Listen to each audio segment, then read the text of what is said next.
ప్రకాశం జిల్లా బెస్తవారిపేట టౌన్లో స్థానిక పంచాయతీ కార్యాలయం ముందు దాదాపు 40 సంవత్సరాల కిందట నిర్మించిన వాటర్ ట్యాంక్ ఇప్పుడు శిథిలావస్థకు చేరింది.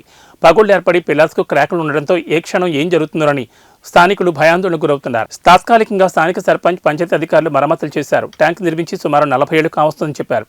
నెరలొచ్చి పగలు ఏర్పడడంతో కూలిపోయే ప్రమాదం ఉందని స్థానికులు చెబుతున్నారు. ప్రజాప్రతినిధులు తక్షణమే ఈ సమస్యను గుర్తించి ఎలాంటి నష్టం జరగకముందే తగు చర్యలు తీసుకోవాలని ప్రజలు కోరుతున్నారు.